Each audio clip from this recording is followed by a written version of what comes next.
I spent 2 years in Malaysia, and it was a really hard time there because we are afraid of police all the time.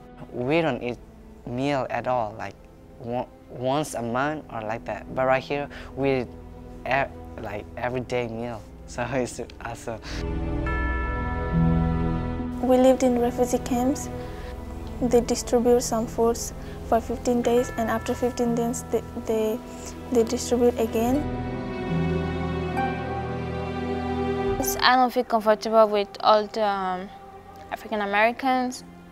They always have this hate in their heart, and that really makes me sad. But they always think that when we're talking about them.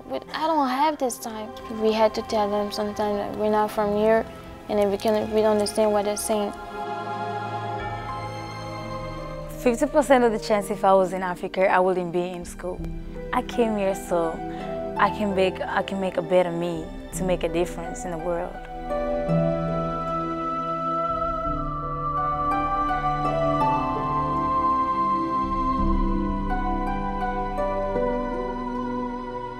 To say, oh, you're not from here, and even asking stupid questions like, do you have a chair in your country? Which really doesn't make any sense. Nepali people or international kids, they get beaten up by the other American students. They don't understand us. We don't speak English good, but we know our work.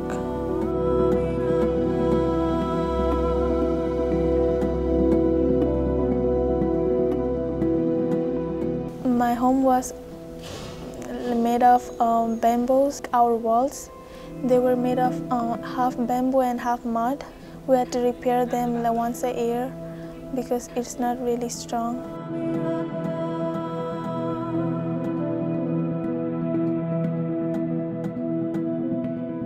It was miserable because now there was no electricity, there was no good supply of water. This country is totally new. We are learning how to earn our living in this country, and we are overcoming.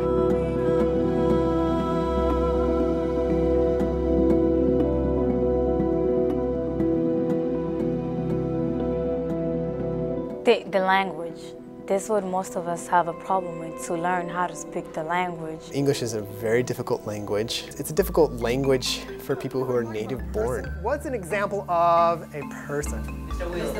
Wait, good. Wait, raise your hand, raise your hand. A lot of their parents aren't educated, they've never had formal schooling, and even if they have, it's so vastly different. Joseph, what's another example of a thing?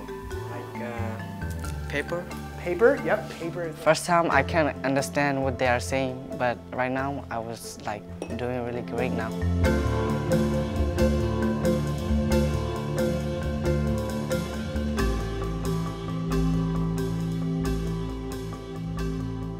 Their lives, literally their lives, depend on being able to communicate. And these students are sort of the lifeline to their families.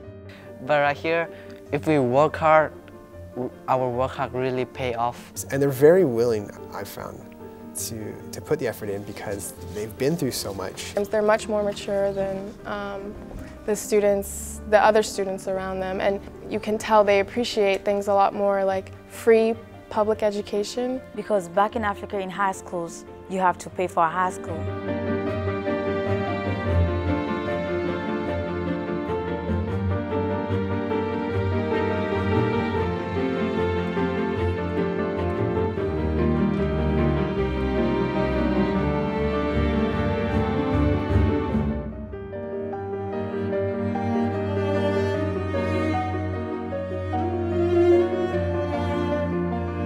And the teachers that I went through to be here, they were there to guide me each and every step for me, to help me learn more, to help me be more than I was. Being an advocate, first and foremost, means being aware. Knowing your students and where they've come from, where they've been. You need to be patient and flexible. Pay more attention to the kids who like to isolate themselves. Because maybe they're scared of something, maybe they're scared the answer is not right. And they should go slowly, not always going so fast and not getting mad students. Google the name of their country, Google problems, Google, refugee camps, Google refugee, and, try to spend even 10 minutes getting an idea of where they come from. They're not going to announce that. They're not going to walk into a classroom with a sign that says, hey, I've been through a horrible experience and here's my life story. It's going to take being proactive to get to know that. Try and understand that we need a little bit more time to catch up than other students do.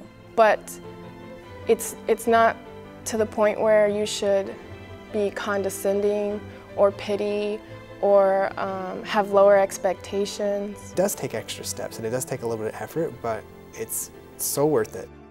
I wish one day I would go back to my country and see what it looks like.